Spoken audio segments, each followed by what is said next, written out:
Good morning, everyone. My name is James Maher.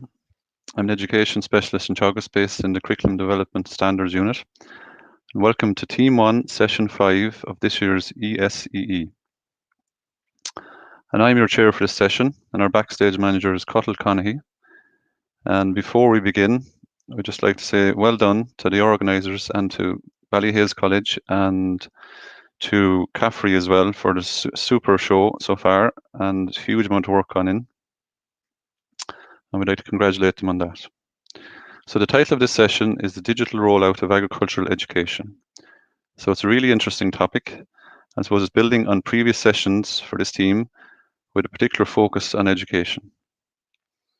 Now the term rollout can suggest a planned and orderly process. And our experience in Teagasc with COVID was that it forced us in general to jump in at the deep end in terms of online learning and the delivery and assessment of online learning. We had some staff that had previous experience of delivering in an online environment. But I suppose in general, we found that we had to jump in at the deep end, basically. And I'd say it would be safe to say that both our teachers and anyone that had to support students really had took the brunt of the trying to adapt how they approach to delivery and assessment. Okay. I suppose one of the questions that we have really is, what have we learned from the process? And this session is a very useful exercise in sharing experiences I suppose we have 4 papers focusing on student feedback, plus some experiences from those involved in design and delivery of education programs. So it's a very interesting session. And what we'll do is we will we'll move on to our first presenter, who is Brian Morrissey. So Brian is working in the Curriculum Development and Standards Unit. He is in Teagasc and he's based in Teagasc Grange. And Brian's paper is titled A Smooth Transition, ? Students' Experience of Moving to Online Delivery and Assessment in Vocational Agricultural Education Due to COVID-19. So Cottle, if you please put Brian up. And just a reminder before Brian starts his presentation that we can use the chat function to ask questions. And please ask as many questions as possible. So thank you. Okay, best of luck, Brian. Thanks, James. My name is Brian Morrissey, as James has said. I work in the Curriculum Development and Standards Unit with Teagasc, the Agriculture and Food Development Authority in Ireland. And my paper I developed with Monica Gorman from University College Dublin. And we looked at student experiences of moving to online delivery and assessment in vocational agricultural education due to COVID-19.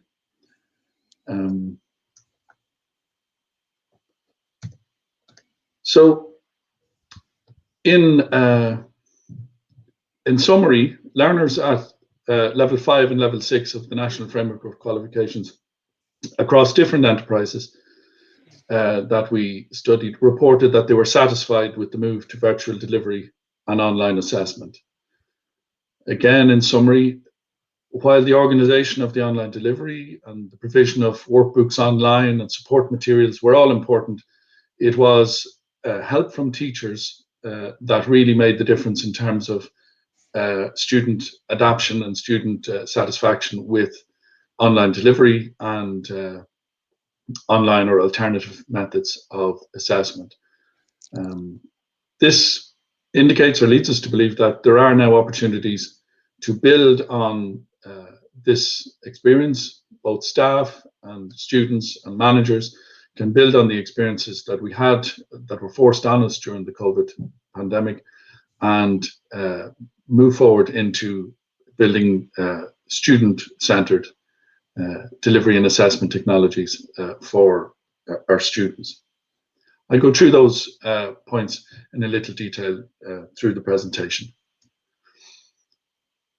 So in September 2019, groups of students in Ireland started their NFQ level 5 and level 6 courses in agriculture at 7 Teagasc and Teagasc partner colleges throughout Ireland. So they would be students in the disciplines of agriculture, horticulture, equine studies, forestry, poultry. And the level 5 is the entry level after secondary education in Ireland. 17, 18-year-old excuse me, students can pass into vocational education at level 5. And then after completing the level 5, they can continue from certificate at level 5 to advanced certificate at level 6, and many students do that. The academic year for this cohort was interrupted due to the closure of schools and colleges on the 12th of March 2020 in response to the global pandemic. Now that had been brewing globally, internationally. We had been watching events unfold in China and later in Italy from September, October of 2019, but they effectively started to snowball in Ireland, and the government ordered that all schools and colleges close on the 12th of March. 4 days before that closure, very quickly, we decided, a small group decided that it was really a good contingency to get all of our full-time students enrolled in the online learning platform Moodle, so that there was some chance that delivery and assessment could proceed despite the lockdown. We have to remember at that stage, nobody knew how long the lockdown would be. Nobody knew how severe it would be or what impact it would have on our lives and on our educational provision.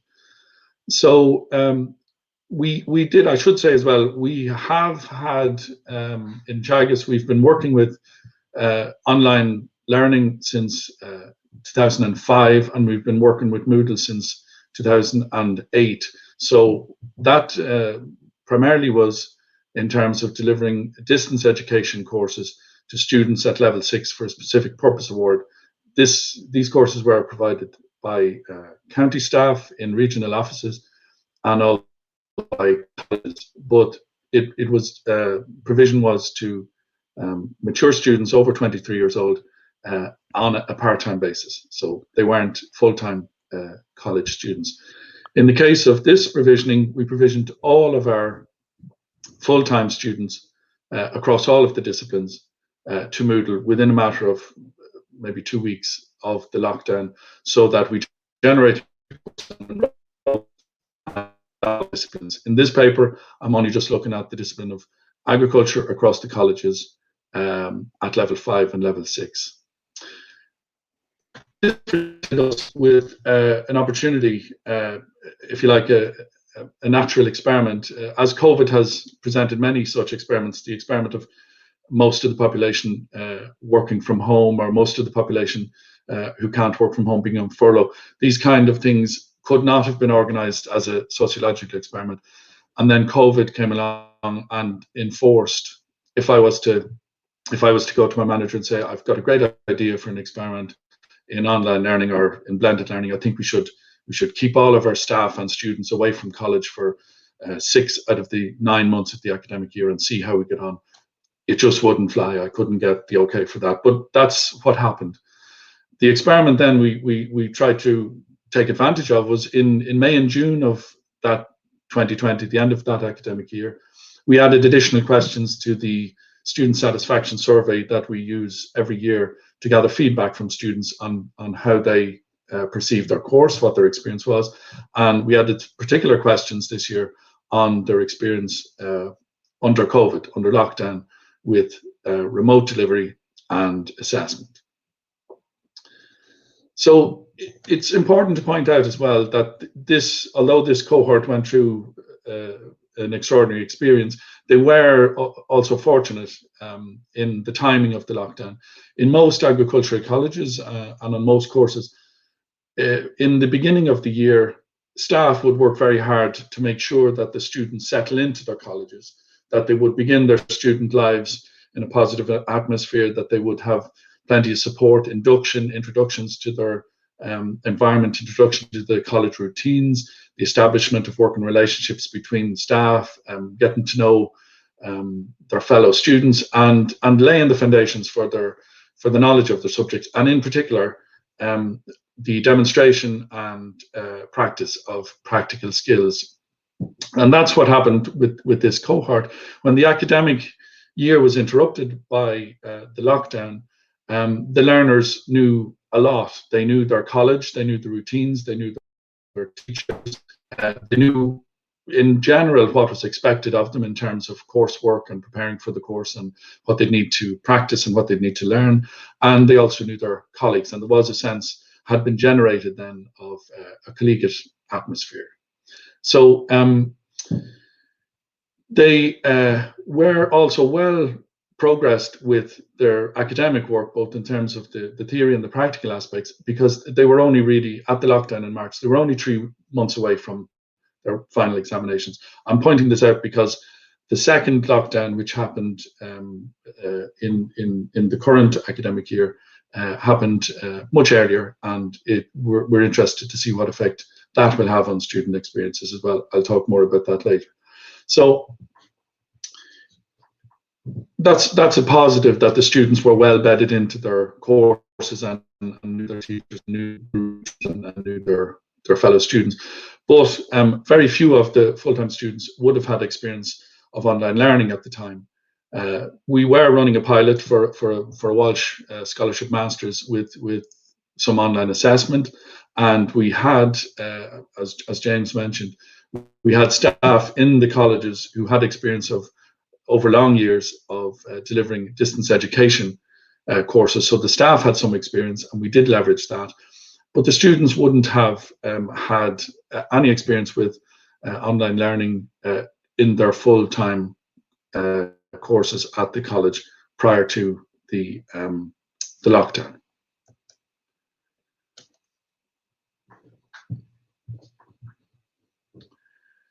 There were a number of different responses from staff to the lockdown, and there were a number of different ways that they helped students to accommodate and live with the constraints of that lockdown. So there were alternative delivery methods, primarily Zoom calls. There were also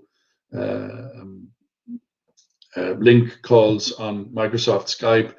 There were alternative assessments, which were projects developed centrally and distributed, verified and distributed. There were question banks developed by individual colleges, and some of those were shared to enable staff to kickstart. And we started a program of college champions, where we set up nodes within each of the colleges, whereby certain nominated staff within each college would come together and share experiences and hints and tips, and really use that as a way of trickling down the information or disseminating the skills and the experience that they had, and that they could call on from curriculum development and from other sources to get that knowledge and experience out to their peers, the other teachers in the colleges. When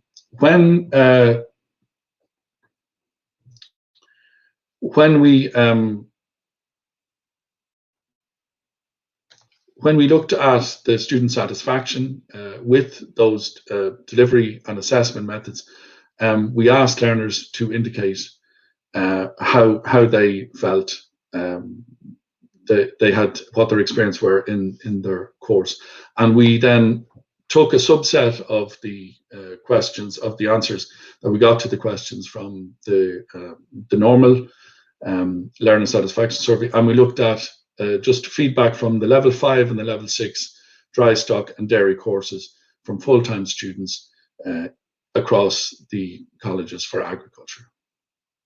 This is a look at the summary of the results we found. In general, students were satisfied.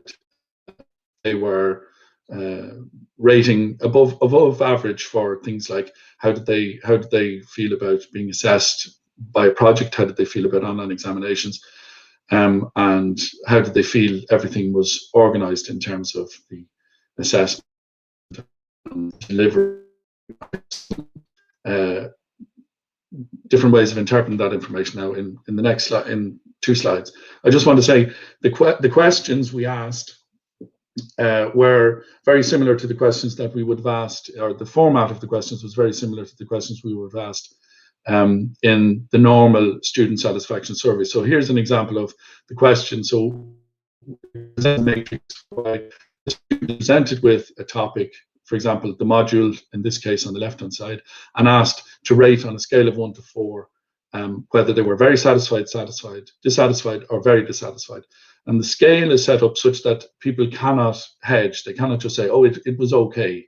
So they're either asked, look, were you satisfied, or were you dissatisfied, or were you really not happy or really happy? So that human nature, our tendencies to say, well, things were okay. Well, in Ireland it is anyway. We generally tend to say, well, things were okay.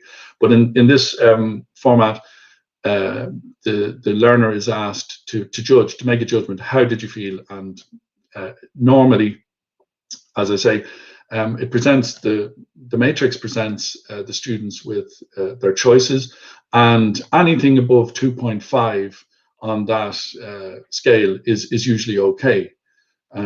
If you just look at the average for any topic on the scale is 2.5, and if I just flick back, I don't want to confuse it too much, but most of these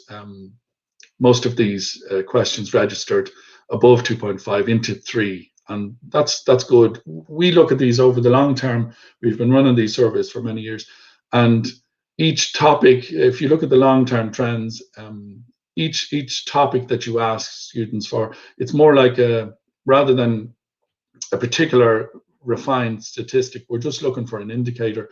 If it's a bit like a trip switch for the electrical circuitry in your house. If things register 2.5 and above, it's okay. And most of the questions will come back with responses in the 3, 3.5, very rarely 3.8. But if something is wrong, the switch just flicks, and questions will be coming back with responses below 2.5 into 2, 1.9, and it's like the electrical switch in your house. It just triggers something is wrong here. The interesting point from our looking at the results from the COVID experience was not to focus too much on the exact details of the responses, but that students were quite satisfied. Nothing came back as being really wrong. Students didn't come back and say that they were very dissatisfied, which they would have indicated that. Our experience would say if they were very dissatisfied, they would have indicated that in the surveys. So just to summarize it then, the online delivery and assessment scores we score well, it looks good, but there are many reasons for this. Just not to jump ahead and say that's great, we did really good, and we did, and that, as James mentioned, was really down to the effort of everybody involved, the teachers, the support staff, the people in curriculum who were pulling together the platform and enrolling students and getting materials out to them. But it could also be that it could be that everything was really well organized. It could be that the teachers were very helpful and they helped students to adjust, or it could be that the online delivery and assessment only started really when the course was well up and running. It could also be that students realized there was no alternative, so they wanted to complete their course. A lot of them will be wanting to move on to level 5, and this was the only way of doing that. And they, just as the teachers made huge efforts to continue with the course, the students made huge efforts and were rewarded. They completed their course on schedule, and our pass rates were similar to other years. So there was no negative that we can determine impact on the students. To try and look in more detail at some of those issues, the why of that positive response, we're going to do some further research with the cohort from 2020 to 2021 who were under lockdown. Really, they were in college from September, and the lockdown was ordered at the end of December in Ireland. Just on the 26th of December, we had a lockdown, and they basically had a similar but quite different experience. The colleges will have been briefed to and prepared to make sure that they were bedded in and into their student lives and used to their routines in those couple of months in the expectation that there would be a lockdown. So that will be some interesting research. To move away just from the fact of this positive, this acceptance or this willingness to take online delivery and online assessment, it's interesting to wonder, what are the implications of that? The experiment was forced on us. We have learned a huge amount, both teachers and staff and at all levels have learned a huge amount. And what can we learn from that? And does it present us with an opportunity to make blended learning or online delivery work for both the students and for the teachers across different courses, across courses that are part-time, distance, full-time, across the different enterprises? And there are some of the questions that we might discuss. Okay, Brian, okay. How are you getting on there? Yeah. I'm fine. That's who we are, and I'm very happy to take your questions. Thank you. Okay, thank you. Thanks very much, Brian. Okay, so have we any questions from we can leave it till at the end of the session. We're all basically going to come together for a further discussion. So have you any questions for the time being for Brian? I have some, but I think we might leave it till later on if that's okay. Okay. Okay. Thanks for that, Brian. Okay, our second presentation is from Kathleen Lonergan Erickson. And Kathleen is based in the Innovation Academy in University College Dublin. And the title of Kathleen's paper is Learning Amid Disruption, Engaging Students in Virtual Learning Environments Using Principles from Design Thinking and Innovation. So just a reminder to please ask some questions in the chat there. So, okay, so Carl and Kathleen, please work away. Thank you. Are we ready to go? Yeah, I think so. Okay, you got it. You can see the screen and all. See the screen, Kathleen. Yep, thank you. Thanks, everybody, and thanks, Cathal, behind the scenes. That's a crazy job there, but well done. And thank you, James. Thank you, everyone. Very happy to be here this morning. Thank you for the introduction. I'm very pleased to be here, and on behalf of my colleagues, Professor Susie Jarvis and Dr. Coleman Farrell, we thank you for the invitation and the chance to share some ideas. So I'm very proud to be a graduate of the Master's Program in Agriculture Extension and Innovation at UCD. And now I work at the Innovation Academy at University College Dublin, where we work to lead courses for undergrads, postgrads, professionals, and mostly in the areas of creativity, innovation, leadership, entrepreneurship, and more. This includes multidisciplinary cohorts of students, as well as work done with some of Ireland's largest companies. And that includes the agri sector and those ag science students. So we focus on preparing lifelong learners with types of skills that will serve them well into the future. As noted by the World Economic Forum, those types of skills include things like problem solving, self-management, working with people, and tech use and development. Our friend, Professor Albert Einstein, says, "I never teach my pupils, I only attempt to provide the conditions in which they can learn." And our conditions had been that we were delivering all of our programs in person in action learning formats. And then, boom, then came COVID. Like all of us, like so many, we had to move our courses online, some of them mid-course, when government and university restrictions were put in place in March. Prior to COVID, we had 0 programs online, and since then we've had more than 2,000 learners engaged in online programs. So there's an old saying that says it's not what we teach, it's what they learn. But to get back to Professor Einstein, our conditions had changed so much so quickly that we made an adjustment in that sage-old saying to say it's not what we teach, it's how they learn. We had to take a hard look at how to make online learning as effective as it was in person. So to accommodate the disruption, we applied what we teach in our transformational education programs to a fully online delivery. So we use this both to redesign our curriculum delivery and to engage students in this response to new classroom learning conditions. Whoops. So the 5-step process. Design thinking is a 5-step process. It's an approach that digs deep into understanding an issue. It's especially useful to tackle problems that are ill-defined or unknown.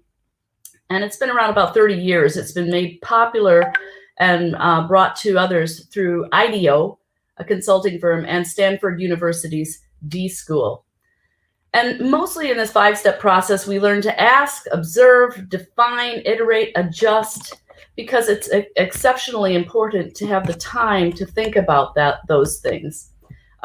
Design thinking, really, one important part about it is it's a human-centric approach to understanding human user problems better.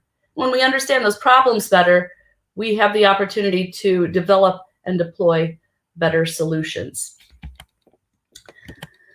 So while it's a nonlinear approach, it starts with empathy, and empathy is that most important part. Getting back to Einstein, he said if he had an hour to solve a problem, he'd spend 55 minutes understanding the problem and 5 minutes establishing a solution. So what we did is we asked a lot of questions. We asked our students. We put ourselves in their shoes by sitting in on each other's classes. We took online classes, essentially body storming. We looked at research. We asked others in many situations in many countries.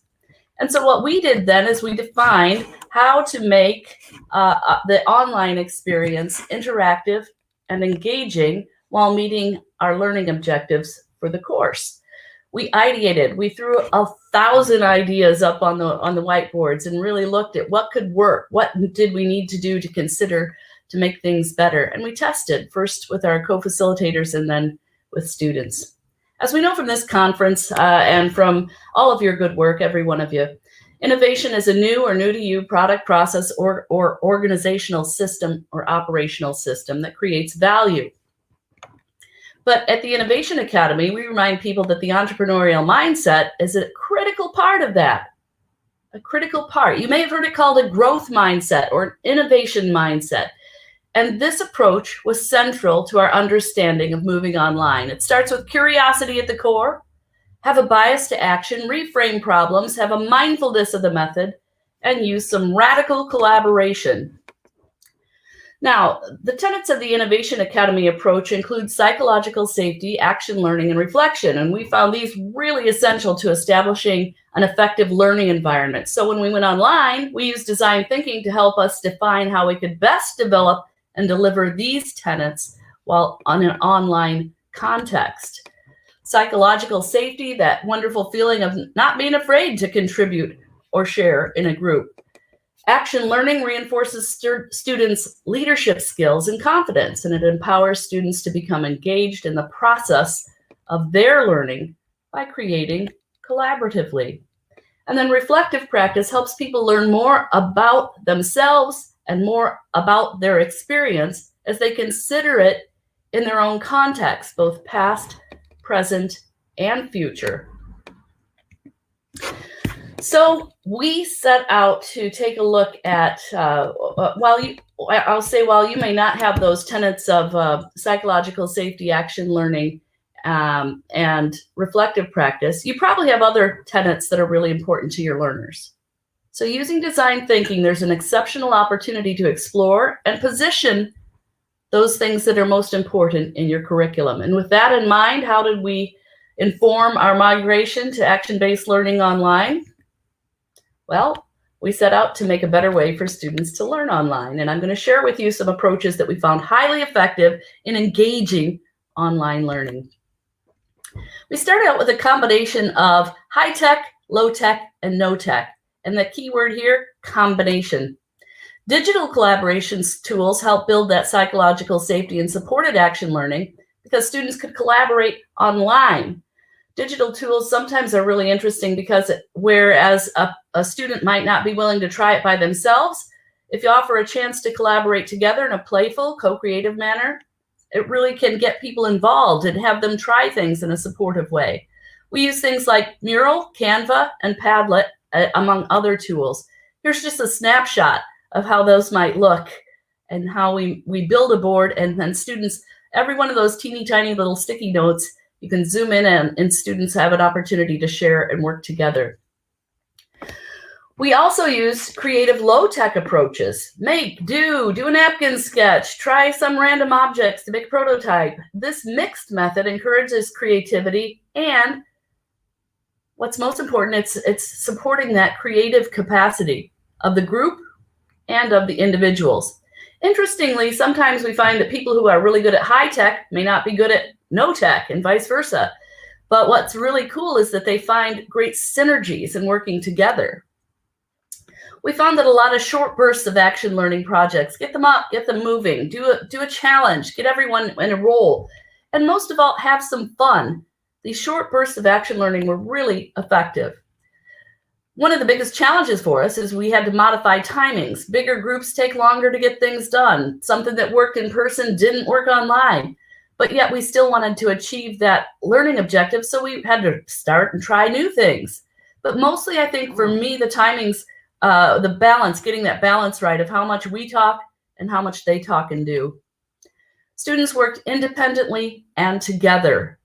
I think both of those were essential and important to our informed design thinking insights.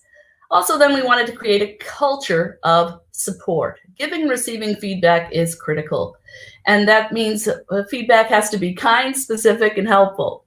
And we asked that participants shared feedback with one another, and also they had feedback to and from those facilitating the course and visiting guests. So that asking, that creative, that, hey, I have a question, or what would you think, or how would this, or that's a really important part of how we work together. This stop, start, continue is an interesting notion that has really helped us on our journey. On a whiteboard at the end of a day, we may put up stop, start, and continue. It's an anonymous board, and everyone in the class is invited to write something they'd like us to stop, something they'd like to start for the course, or something they'd like to continue. And we found that this allows people to be seen and heard, and it builds trust and supports overall learning. Hey, remember that entrepreneurial mindset, guys? Remember this? Well, also, we need to remember what Jerry Boyle said in the first day about how one of our important goals is to cultivate entrepreneurial and transversal skills that will encourage people to pursue ideas and resources beyond their current resources. Well, if we take a look at that as to what the World Economic Forum says, greatest skills we can teach are adaptability, pivot fast, stretch to find those creative solutions, and seek new opportunities to build and grow skills. So to prepare learners for the future, and that includes farmers and everybody in agribusiness too, to prepare learners for the future, we have the responsibility to engage in that same purposeful creativity, and in this case, effectually modeling what we asked of them. So for your professional development or pedagogical development, you can use design thinking to adapt programs online. You know, everyone is trying to figure this out, but design thinking is a process. It's an approach that allows us to try new things and adapt to new conditions and amplify those learning outcomes.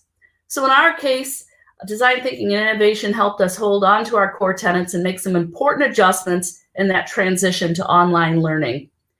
As it moved online, these courses have been iterated and iterated to develop the skills to work effectively in an online context with dispersed teams and stakeholders. Here's just a little snapshot of a survey from a few hundred professional students on how they experienced this learning approach online. So, what are some of the specific ideas that we learned through this implementation? What are some things that might help you?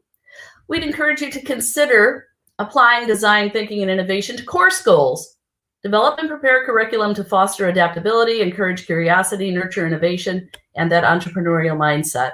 Incorporate activities. Frequency and depth of those activities really gets things going. Get gritty, get out there, try stuff. We say done is better than perfect. It's that bias to action that gets us going. Using the principles of design thinking and innovation, that entrepreneurial mindset helped us restructure the curriculum while meeting and at the same time enriching those learning objectives. So ask, and iterate. And then platforms. We used a variety, high-tech, low-tech, no-tech approaches to storyboard, share, express, iterate, problem discover, and define and solve. A variety helps with the engagement, collaboration, and communication. So again, at the end of the day, the most important thing I can tell you is iterate, iterate, iterate. And those are some key ideas from our approach to design thinking and innovation that helped engage students, that helped us achieve better performance overall in goals, principles, activities, and platforms. I thank you very, very much for your time.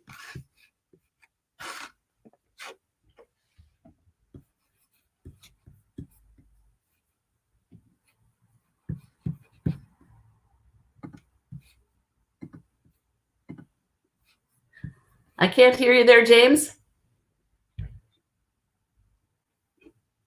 Now, I suppose the most popular question in the whole world in the last 18 months. Can you hear me now? If I took off the mute, it might help.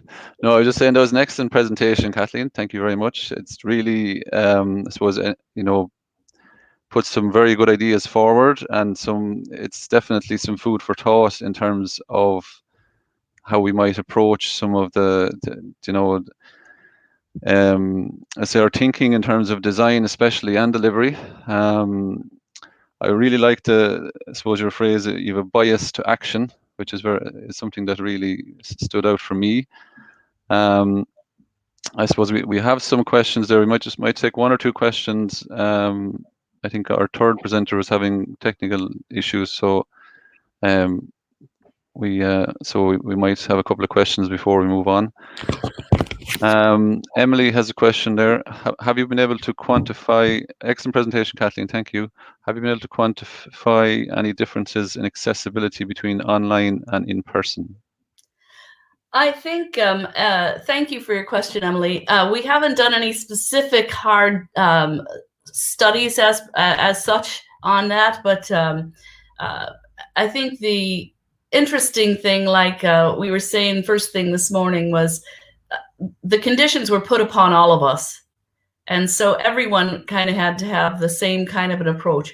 And as far as accessibility to things, we require that everybody has their camera on, and we require that everybody has to be able to participate in the programs. And so as far as accessibility, they came to us with those basics. Mm-hmm. So, but other than that, we did not do any specific quantifiable research in accessibility. Yeah, okay. Okay, just seeing if there's any more questions. One other thing, can I throw a little other note on that? Yeah. One thing that we found is that because we were online, a lot of our professional programs, we had far greater reach, and more people from across the country were able to access the programs because they didn't have to drive to Dublin. So in that terms of accessibility, we got a lot more brilliant participation from people, a different whole set of folks in remote places across the country. And I think they will attest, and many have in testimonials and in survey results, that they couldn't have done it if it would have been in person. Okay. So in terms of, if you compare your trip, let's say when you had to ramp up the online side of things, did you feel that you needed a little bit more flexibility in terms of how in terms of, let's say, how the module was delivered and assessed? I think we wanted to build in we had to be very, very flexible. I'd say so flexible you're fluid. You have to be that flexible. You can't be rigid in anything because everybody else's conditions have changed so much. Mm-hmm. And I think that it's an interesting notion that, sometimes when we would be doing something, we were in the same boat as everyone else. All of us were working from home as well. And you'd have, your power would go out, or something else would happen. And so you have to be flexible. And sometimes some activity would not be working well for some people because of some limitation. And so we design our way out of it and find a way to help others help each other. Okay. So flexibility is essential for us, and it has been working really well. Yeah, very good. So just another question here from Helen, so you might put that up, Carl, thank you. How much have you seen the creativity of the students increase or change since the change to learning platforms and digital teaching? Well, I think that, great question. Thank you, Helen. I think that that's kind of at the core, the nature of what we do in the Innovation Academy is try to, we have creative minds. We help people think creatively and get out of the old rut of how they were thinking before. So that's one thing that's been essential to us, is that creative element. And we teach courses in that specifically. But I think that the creativity of students in an online platform has been really brilliant. As for instance, we have students who have never tried any kind of digital, like making a video. Students who had never even thought of, didn't even realize that there was a way that you could do a slideshow with audio narration. And they're offering these to us after the fact, saying, look, hey, here's something I did. And in a design sprint that we just held this month with 48 master's students, they did such incredible work. They had role plays, they did videos, they tried things they'd never done before. And I think that they will say too that that is really inspiring to them, something that really gives them an opportunity to use that going forward. Okay, very good. Thanks, Kathleen. We have plenty more questions there, but we might leave them till the end if that's okay. And we just want to bring in on the technical side now, our third presenter's having issues there. So I'd say, Carl, the easiest thing to do might be to, if Tomas doesn't mind going next, and we'll see, can we sort out the technical issues for Masood, if that's okay, Tomas? Yep, that's no problem. Okay. Okay, right, so Tomas Russell is based in the School of Agriculture and Food Science, University College Dublin, and Tomas's paper is entitled Training the Future Agricultural Advisors in Real-Life Problems, Online PBL, Problem-Based Learning in Extension, Education, and Student Perceptions. Okay, thanks, Tomas. You can go ahead. Thanks, James, and hello to everyone joining in today. So as James said, my name is Tomas Russell. I am an assistant professor in Ag Extension and Innovation in the School of Agriculture and Food Science in UCD. And today I'm going to talk about an online problem-based learning module that was developed in UCD for students who are training to be ag advisors, who are in professional roles where they're dealing with farmers, and the use of this. So I suppose one of the reasons it fits into this team as well, although this was a module that was going to be developed to be online before COVID, then COVID happened and we had to speed up the development and the rollout of the module and learn some really interesting lessons from that as well. So I suppose just to kick off, for those that don't know what problem-based learning is a student-centered approach. And the important aspect of problem-based learning is that it's based in real-life problems. So students work through these real-life problems in group to effectively address or answer that problem. So it's a teaching method. The key to it as well is that it enables students to integrate knowledge from different sources, including drawing on the prior knowledge, and learning requires input from multiple sources. It's an active process. So students are required to go and source the information themselves. They're not given too much information. They have to talk to other people. So there's lots of different aspects of learning that's built into problem-based learning. And it, I suppose, importantly, it's a process of exchange and conversation. So they're using their own experience plus what they're reading in the literature to come up with solutions. So just some of the key principles of problem-based learning, and these are by Barrows 96, is that learning is student-centered, and learning is in small groups. And very importantly, I think the staff member is a facilitator, a guide, as opposed to a teacher. So the staff member's role is to scaffold the learning and ensure that students engage in the process and that there is a process for them to engage in. Realistic problems are presented, but these realistic problems are usually unstructured and not very coherent, so there's not a very straightforward answer to them. Students have to do a lot of work to come up with a solution. The problems are used as tools to acquire knowledge, and new information is acquired through self-directed learning. So it really puts the emphasis on the students to learn themselves and to source their own information. But importantly, as I mentioned earlier, scaffolding and ensuring that there's a process there for them to do that is really important. The ultimate goal is to develop understanding of the decision process, learner independence, problem-solving skills for life, and to reduce lecture hours. So a lot of transferable skills, as well as students finding the information that they need. So what is its role in extension education? I suppose it is recognised the importance of experimental design and reflective practice in agricultural extension for students who are studying to be advisors. And advisors also require competencies that are based on program development, process, and core interpersonal skills. So really at the core of this, as extension educators, we really need to look at our curriculum and the way we teach if we want to develop innovative, reflective, and skilled advisors who are going to pass on innovations and support farmers and rural families in developing their business. But interestingly as well, and particularly with COVID, we need to look at the methods in which we can deliver this, whether it is online or face-to-face. And there's great scope again with the learnings from COVID-19 to deliver this online. But it does require some proper planning and innovation when we're looking at online models. So the approach to this study, there was a new module developed in 2019, and it was ran in 2020 in UCD, and the new module was called Understanding the Family Farm Business.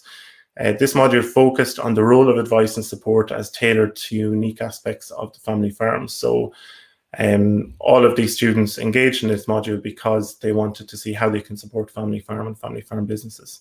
So it was delivered online through a problem-based learning approach, and then there was an evaluation of students post-delivery of the module to see what they felt of the module, anything they would change, and if it actually addressed and supported them in helping family farm businesses. So just a bit of context then around the students. There were many postgraduate students. It was a postgraduate module. All of the students who engaged on this were students that were studying for a Master's in Agricultural Extension Innovation in the School of Agriculture and Food Science in UCD. Students on the programme were broadly looking for skills in supporting farmer behaviour change. The unique aspects about this programme is most of the students that were engaged in this programme and in this module were spread across the country of Ireland.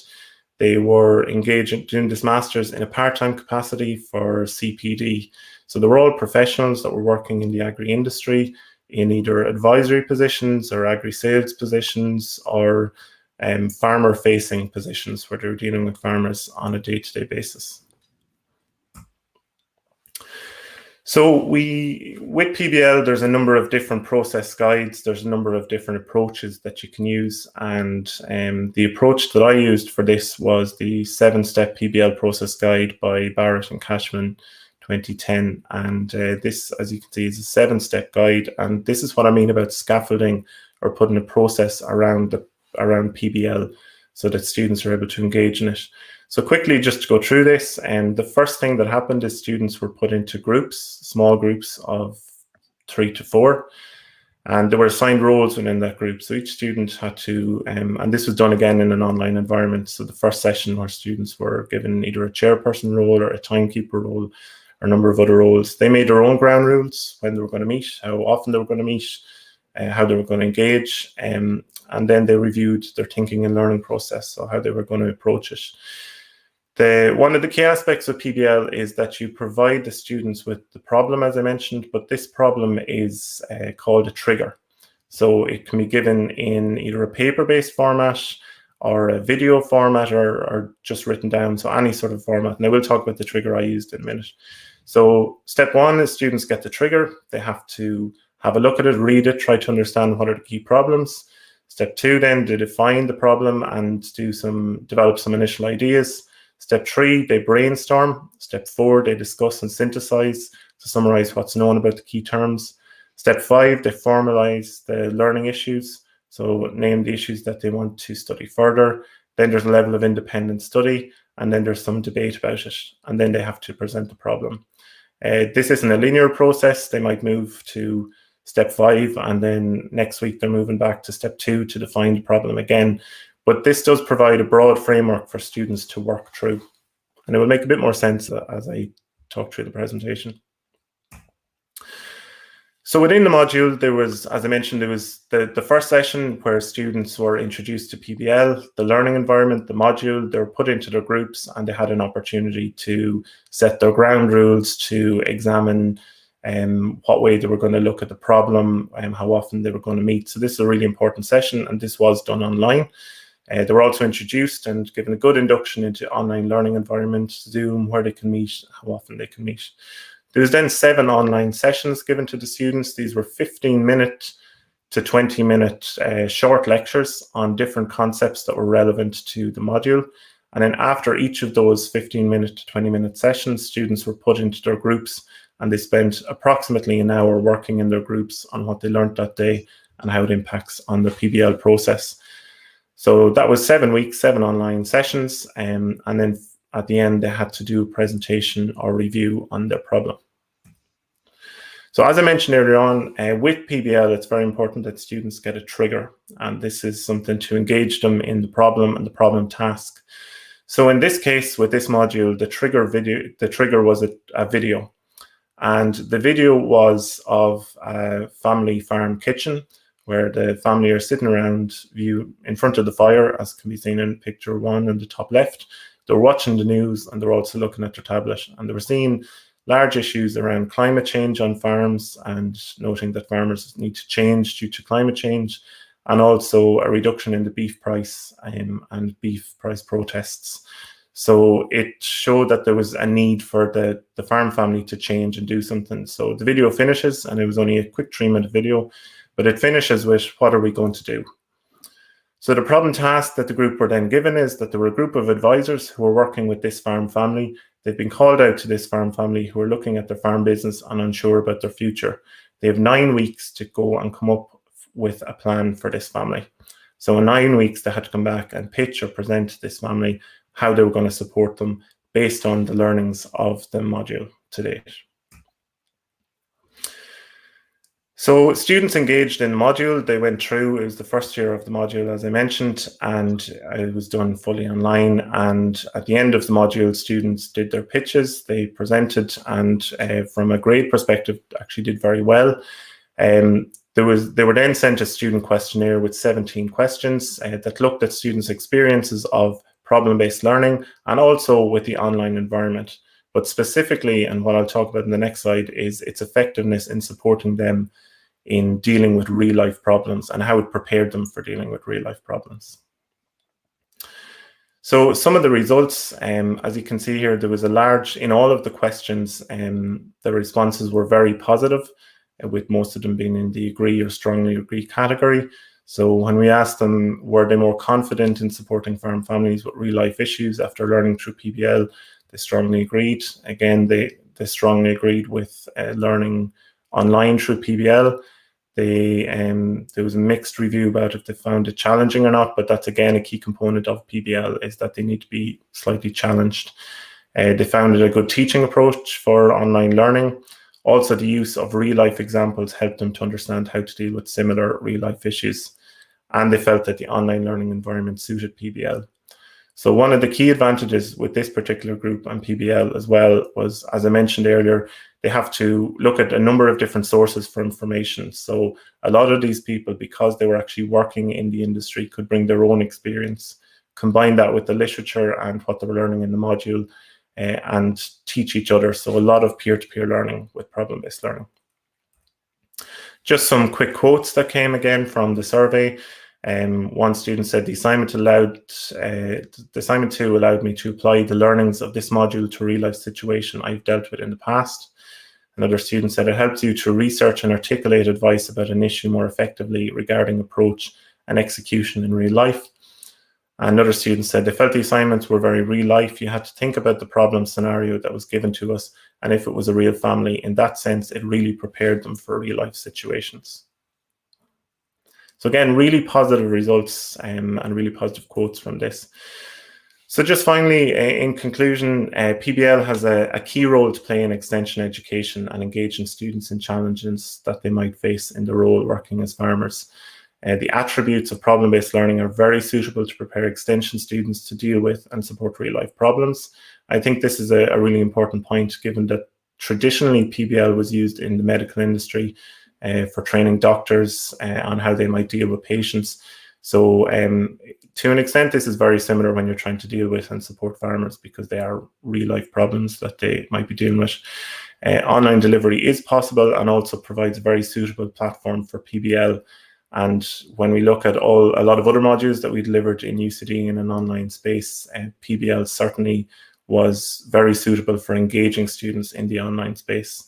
But very importantly, scaffolding and structure is very important to ensure PBL works effectively, and especially online.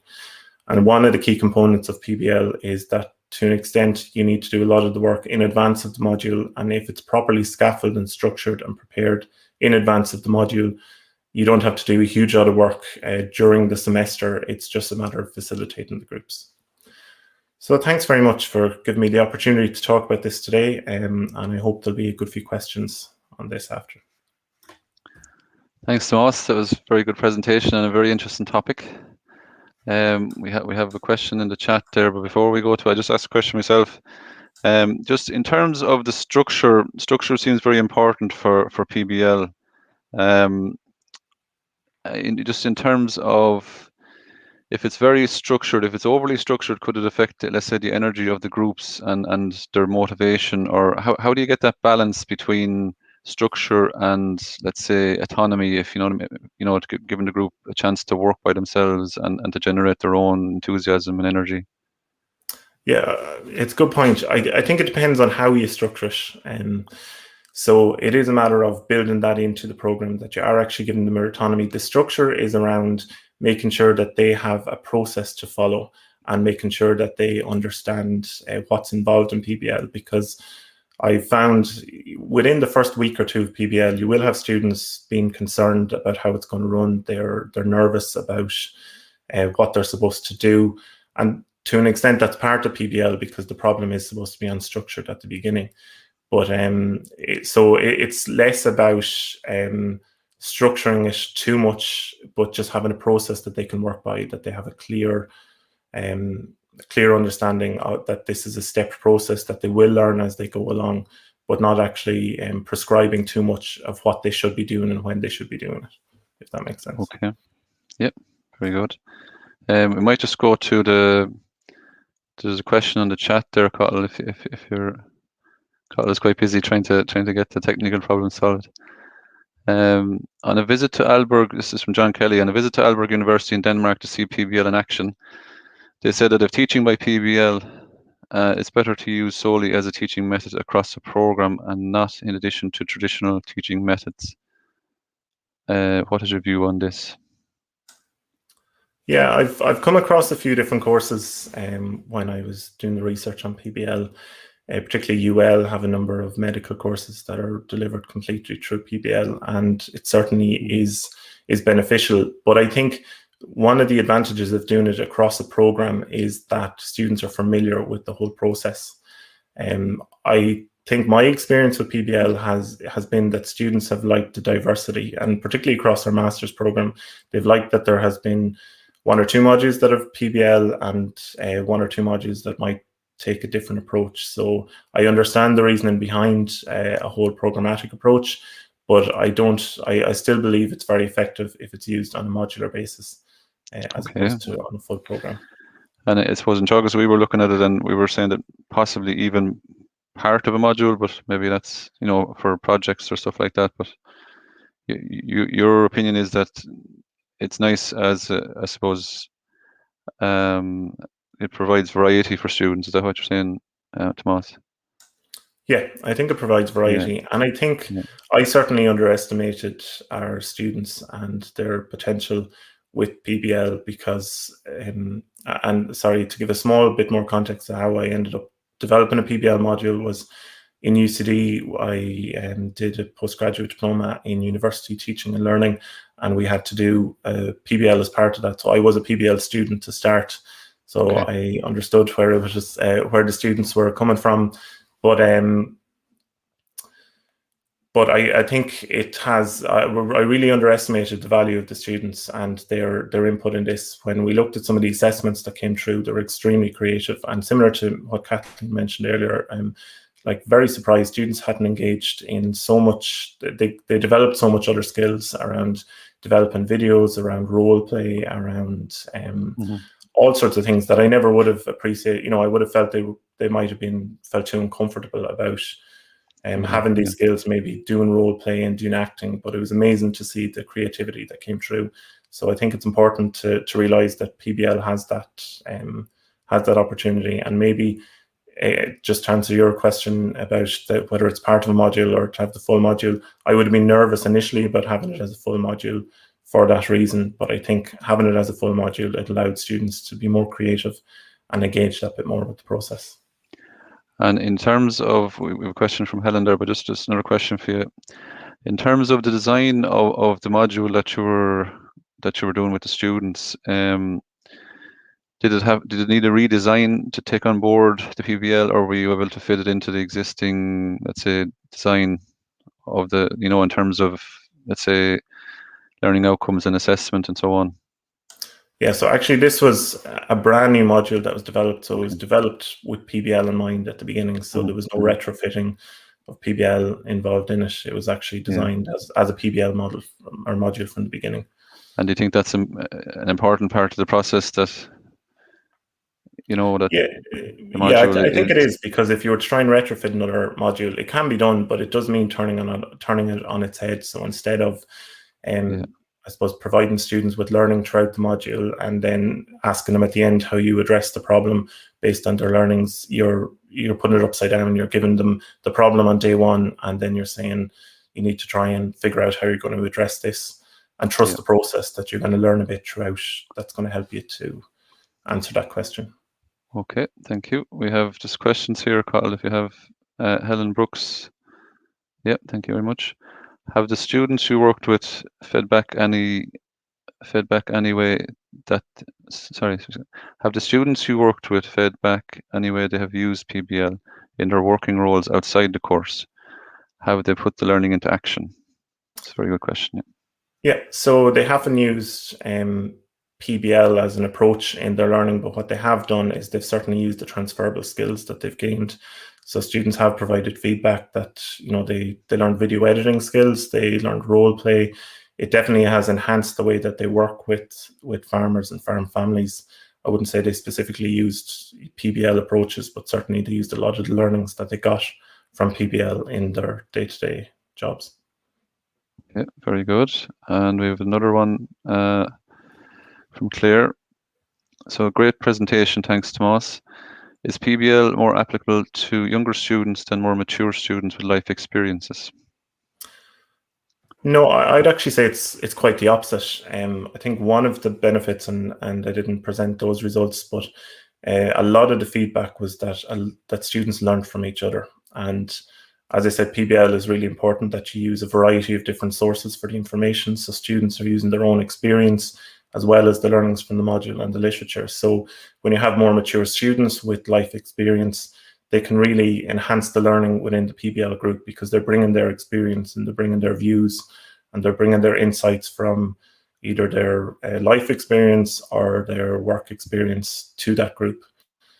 So, you know, there's some real important peer-to-peer learning within those PBL groups as well. Okay, and the online experience in terms of, you know, like they weren't in the same room discussing and so on, like how did you get around that? Was there technology assist?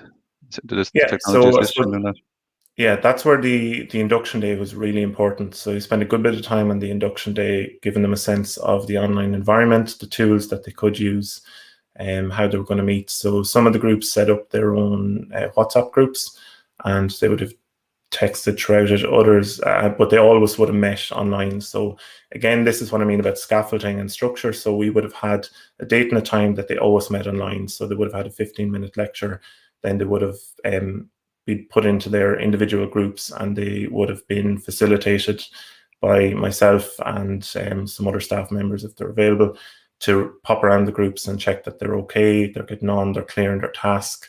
And then outside of that, they would have met in their own time when suited them and when worked for them. But I think that day one was really important to do two things: to get them familiar with the online environment and how they'd be working, but also that they had an opportunity to get to know each other, because for some of them it was their first time to get to know each other. So a bit of team building exercise in that, so they became comfortable with each other. Okay, very good, Tomas. Thank you. Unfortunately, folks, our fourth presenter, Masood, has technical difficulties, so we go straight to the Q&A, and we have plenty of questions and answers. Thanks, Cathal. And we welcome back Brian and Kathleen. Okay, thank you, folks. Okay, might start with Brian. There are plenty of questions for Brian. And we kind of rushed him a little bit at the end of his presentation. So, Brian, in your paper, I just noticed that you had a table saying that in terms of devices that the students felt that, or well, they reported back through the student survey that they used their mobile phone more so than any other device in terms of interacting with classes and assessments and so on. Do you think that's going to have like, how can we do we have to change how we're approaching the situation as a result, or is it going to have should it come into our thinking? Thanks, James. Yeah, mobile is here. It is a big factor. I think structurally, the providers of all education now need to be thinking about not just what we will be doing into the future, but what the students are going to start looking for from us.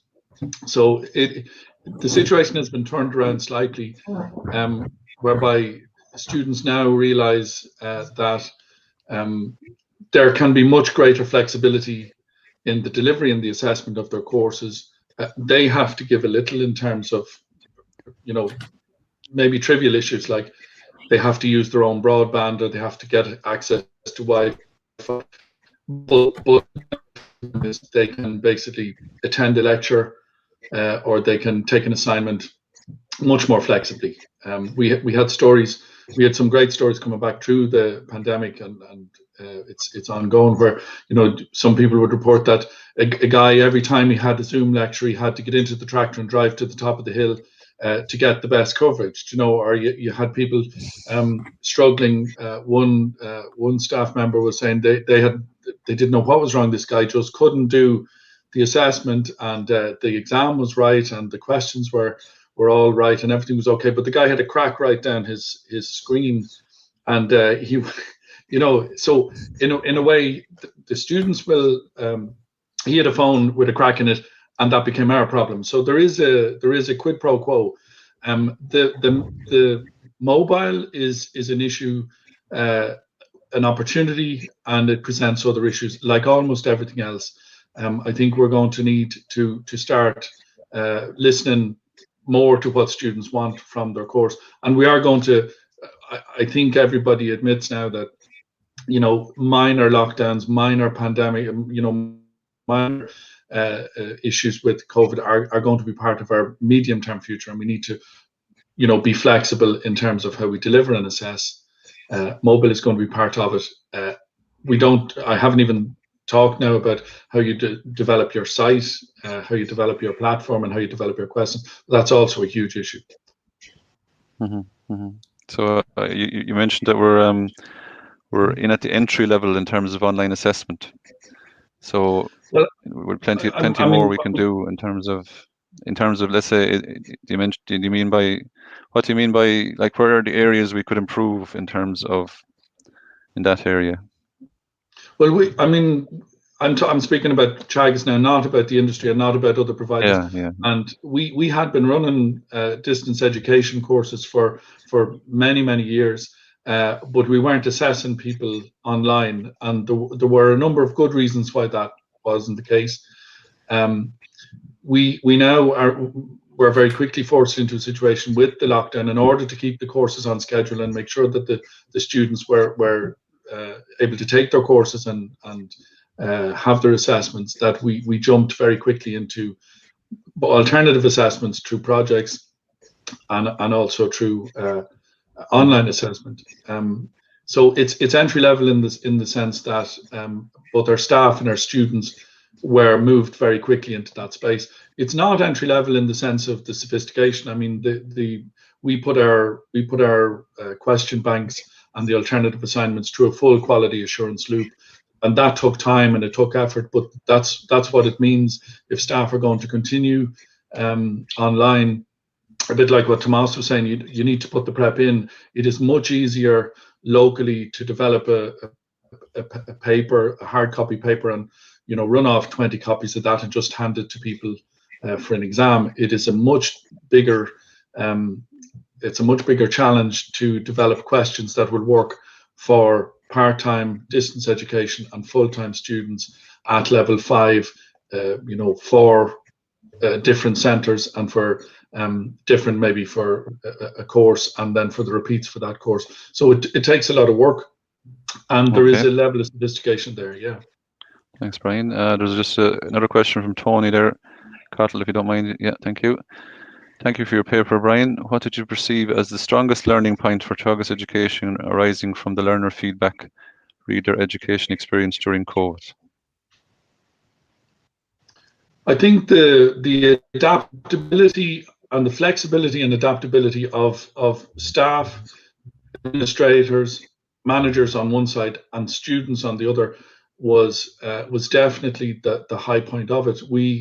Even now we have become accustomed to what is a very extraordinary situation. We're only in Ireland, we're just coming out of the second lockdown.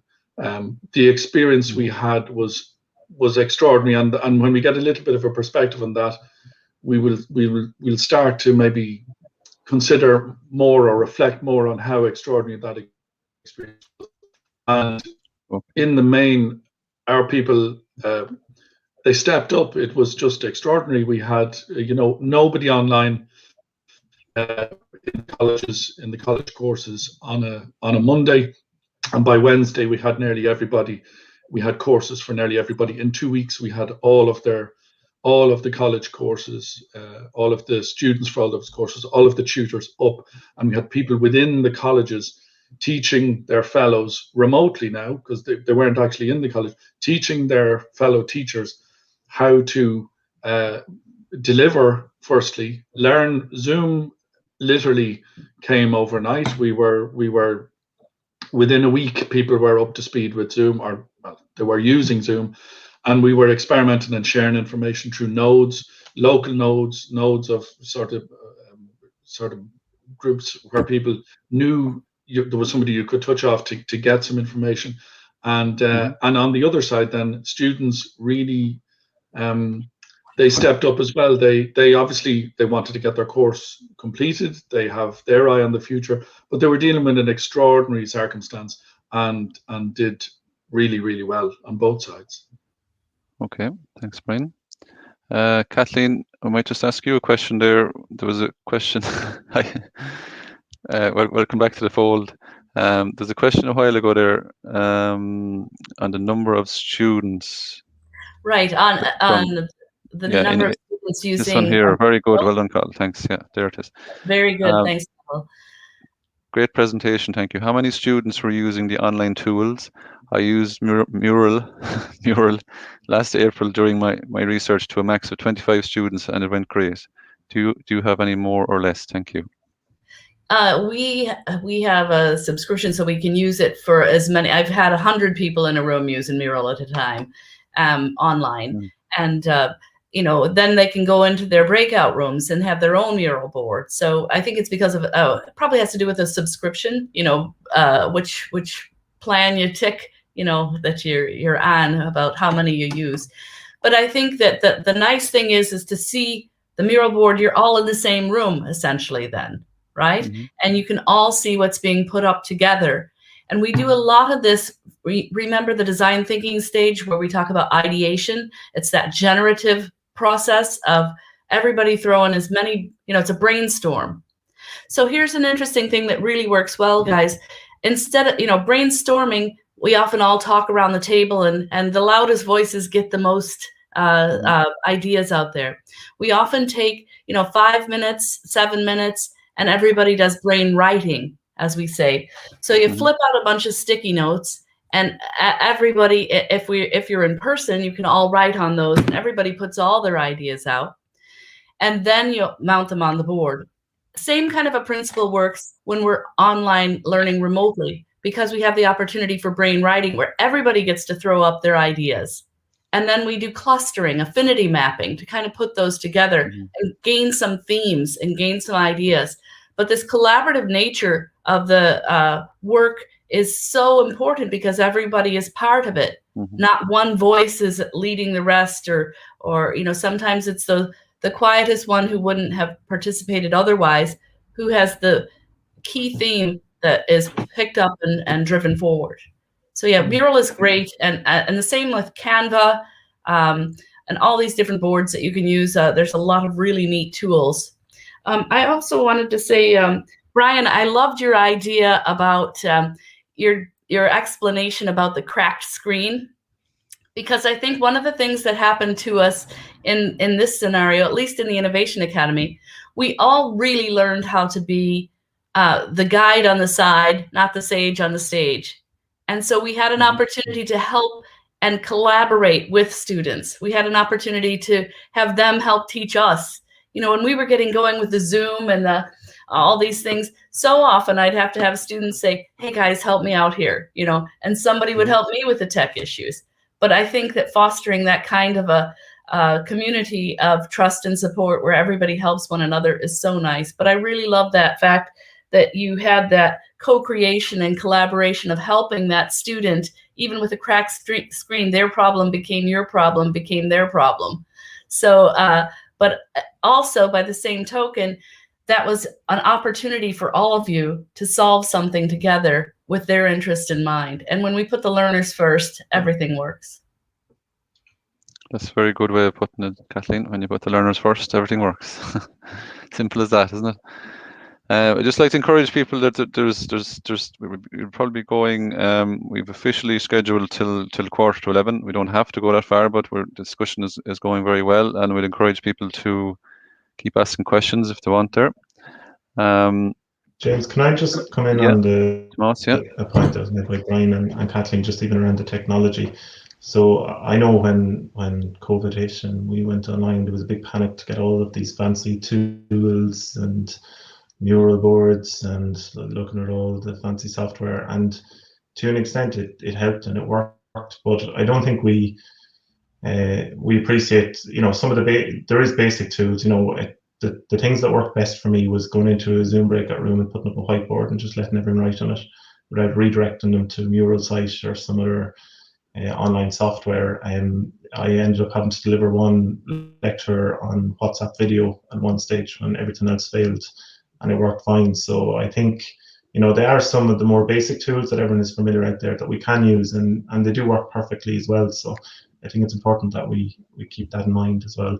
That we don't need to do to get creativity and get people thinking. We don't need to go too fancy.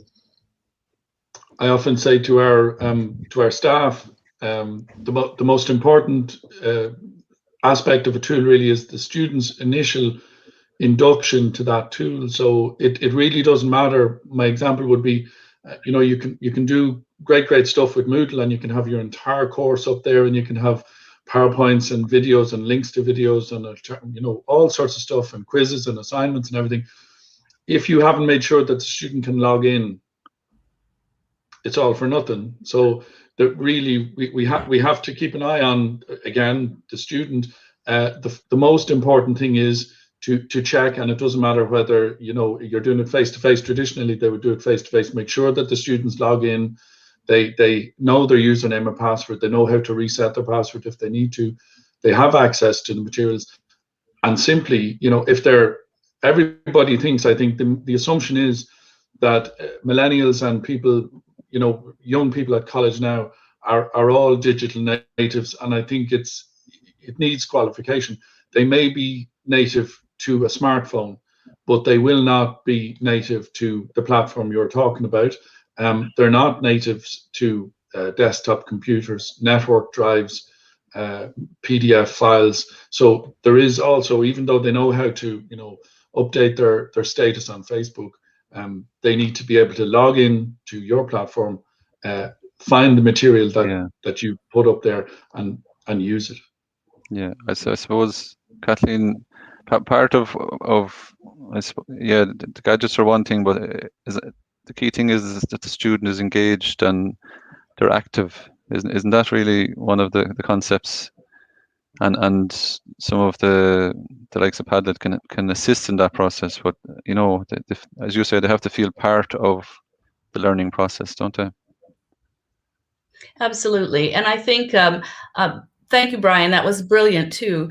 But it's about that building on and learning on. And Tomas, what you said as well, the high tech is really important. The digital, understanding where they're coming from and how they're comfortable using it, it helps us kind of communicate together. But again, that use of those no tech or low tech approaches is so important.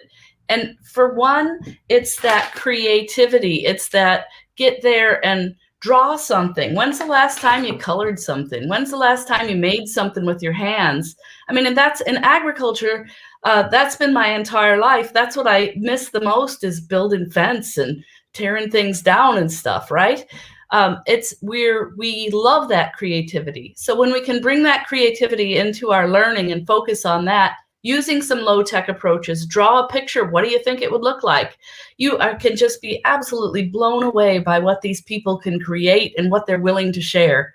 And sometimes it's just that ask. It's just like, hey, what do you think? Or hey, give this a go. It's the only little nudge somebody needs. And it's just so much fun to watch it happen. It's just really fun. But again, that's that combination of high tech, low tech, no tech, and it gives everybody a chance as well. And then I wanted to add too that it's that part about learning in groups and learning individually. And sometimes we start just random pairs of people because they can introduce themselves to somebody else just in that one-on-one. It's not overwhelming or anything. And then you graduate to maybe 3 people in a group, and then you maybe graduate into the group that they're going to be working with, which would be between 4 and 6. Okay. So in terms of when you're designing a program, Kathleen, using this process, would you envisage that the entire program would be delivered this way, or is it a particular part of the program, or does it depend on the content and the target audience and so on? So I think, James, great question, and thank you for considering. What I think is that using the design thinking approach, using some of the entrepreneurial mindset will benefit any curriculum because it is human-centric, it's learner-centric. Mm-hmm. Whether we're online or whether we're offline, I think that it has some amazing opportunities for that co-creation, collaboration, solving problems, reframing problems, getting things done. And in this case, those tools, when we had to move online, this design thinking approach allowed us to keep true to our core tenets and yet really do things we'd never done to achieve the results we wanted. Okay, very good. Thank you. There's a question a while ago from Tony there. Let's see, can you work your magic there? 9:56. Kathleen, you want to throw it up there if you can? It's for Kathleen there, yeah. Yeah, thanks very much. Kathleen, is a trade-off between fully remote delivery, or so I think maybe it's supposed to be, is there a trade-off between fully remote delivery and the transversal skills that young learners gain from the wider campus experience in student life? So, is there a trade-off between fully remote delivery and the transfer? To be 100% honest, I think young students, specifically, if you're talking about those in a campus, a college experience, they need that. It's part of their development. It's part of their human growth. They need that. Mm-hmm. I think it's really important and essential. Will everyone, I do believe that, just my own personal notions, I believe that learning is different from here on because of COVID. And I think we have some different challenges and changes too. I also think that we have an opportunity to learn some transversal skills in an online context as well. And rather than being limited by geography, we have the benefit and the bonus. We had people in 9 countries. We had people in one course in 14 countries at once doing the same program and learning with each other and from each other. And, you know, for one student was in Beijing, and one student was in Vancouver, Canada. So they were up on opposite times of the clock, but they were participating. But the things they learned together, that multidisciplinary background, even if they were studying the same kinds of things, that world approach, they bring different life experiences and other things.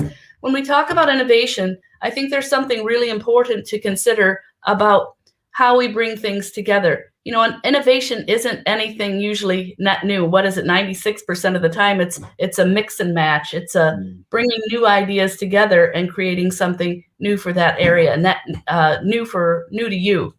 And like Tomas, you said, I cannot wait to have coffee with you, Tomas, because we are going to talk about this design thinking with PBL, because there are so many opportunities. If we can bring different things together, we have an opportunity to lead innovation and change the way people think about problems and solutions and opportunities.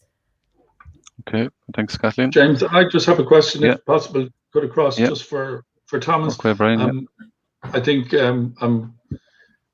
both your presentations were really great, and thank you. In Thomas's case, it just occurred to me, it keys into something, another research interest I have, but I just wanted to ask you, the approach is all about problem solving, and you create, if you like, an unfamiliar situation or an unfamiliar context for the students, and that's part of it, and I get that.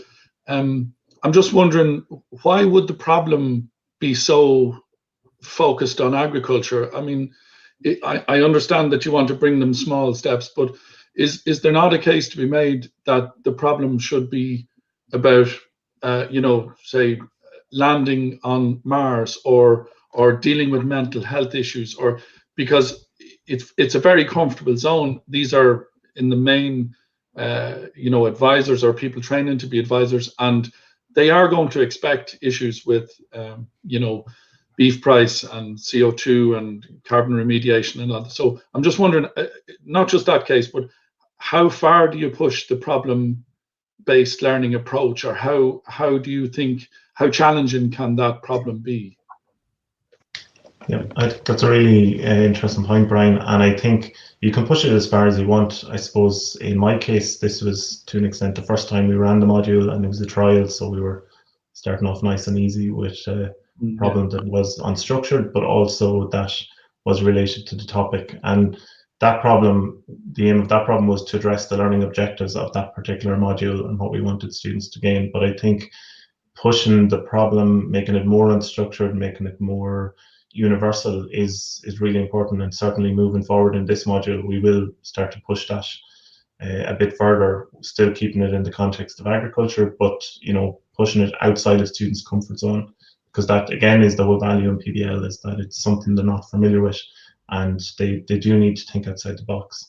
And I think that's why it, as from Kathleen's comment, I'm looking forward to that cup of tea and coffee as well, because I think I think it really fits with the design thinking approach as well, to get students to think outside of the box and look at how they're going to address these problems in a different context and something that they haven't thought about before. Speaking of coffee, we're getting towards the end time-wise, but I'll leave it to Cottle to basically pull us up there, so we'll just keep going as long as we're allowed. Sinead has a question there. Sinead Flannery.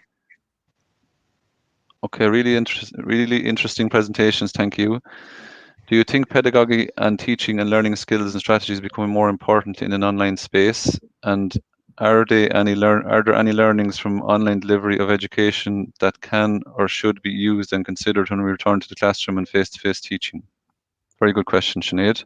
And we'll throw it up to whoever wants to jump in there if you want. I might jump in first, if that's okay. I just think one of the big lessons, and it leads into Sinead's question, is the value of small group work and breakout rooms. So we've seen when we moved to online delivery, one of the thing that really worked was breakout rooms on Zoom. If you've 20 or 30 or 50 students in front of you in a classroom or an online Zoom class, and they've their cameras turned off and you're trying to get engagement out of them, engagement levels were very poor. So I think that is one of the key learnings I'm going to bring anyway from online delivery, is the importance of these breakout rooms and bringing them back into the classroom, whether it's face-to-face, but also providing the flexibility. So actually we ran a class once when restrictions allowed, that we had a small group on campus, and there was some students that weren't able to attend campus. So we had a nice mixed group where some of them were in the online space and some of them were in the face-to-face space, but they were working together in small groups. So I think it does provide us flexibility moving forward, but also to really utilize those small groups. Okay. Thanks, Tomas. I'm conscious, folks, we'd love to keep going, but really we have to be fair to everybody. And some of our, people have other engagements and so on. So I think it's probably best to wrap up, if you don't mind. We'd like to thank our presenters. We'd like to thank our Cottle for huge support in the background. It's a pity that Masood couldn't join us, but due to technical issues, but sure, these things happen, unfortunately. And we'd like to thank everybody for their huge engagement. And I had a feeling this was going to be really interesting, and it was. And it's definitely something that I'm really interested in and have a passion for. And it's evident that everybody involved is too. So thank you, everybody. And can we just remind you that at 11:30 there's a docu-film and there's a panel discussion on the main stage, and there's a roundup at 1 o'clock and the end of the conference address at 3 o'clock on the main stage. So thanks again to our presenters and to Cottle and to you for your participation. Okay, thank you very much. Thank you very much. We'll finish up. Thanks. Thanks, James.